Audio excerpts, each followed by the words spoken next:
Hi guys, welcome to my channel. ఈరోజు నేను కాకరకాయ నిల్వ పచ్చడి ఎలా చేసుకోవాలో చెప్తాను. దానికోసం నేను 3 కాకరకాయలు తీసుకున్నాను, అంటే అర్ధ కిలో అవుతుంది. ఆ కాకరకాయలని ఇలా రౌండ్గా కట్ చేసుకోవాలి, అది కూడా సన్నగా కట్ చేసుకోవాలి. దాంట్లో సీడ్స్ తీయాల్సిన అవసరం ఏం లేదు, అలానే పెట్టుకోవాలి.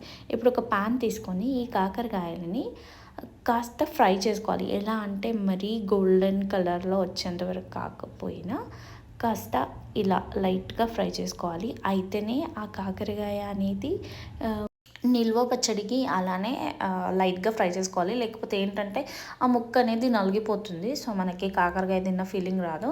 ఇప్పుడు ఒక 2 నిమ్మకాయ సైజు చింతపండు నానేసుకోవాలి. ఎలా నానేసుకోవాలంటే వేడి నీళ్ళలో నానేసుకోవాలి.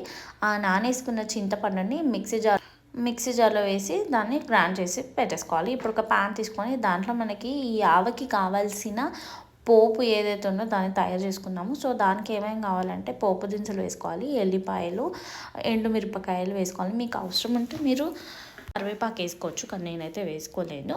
అలానే ఇంగు కూడా వేసుకోవాలి. ఆ తర్వాత దీంట్లోనే మనం ఏదైతే చింతపండు మిక్స్ చేసి పెట్టుకున్నాం కదా, దాన్ని కూడా దీంట్లోనే వేసేసుకొని చింతపండు మొత్తం దగ్గరకు వచ్చేంత వరకు ఫ్రై చేసుకోవాలి. దీంట్లోనే ఉప్పు, కారం, పసుపు, ఇంగు, ఆవాలు, మెంతిపొడి వేసేసుకొని బాగా కలపాలి. ఇప్పుడు ఇంకా అది బాగా దగ్గరకు వచ్చేసి చల్లారాక మాత్రమే మనం ఏదైతే ఫ్రై చేసి పెట్టుకున్నామో ఆ ముక్కలనే వేయాలి. అయితేనే ఆ పచ్చడికి రుచి అనేది వస్తుంది. సో మీరు కూడా ట్రై చేయండి.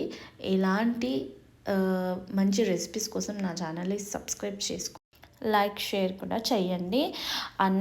అన్నంలోకి అదిరిపోయింది. మీరు కూడా ట్రై చేయాలి ఈ రెసిపీ కంపల్సరీ. కామెంట్ సెక్షన్లో కామెంట్ చేయండి.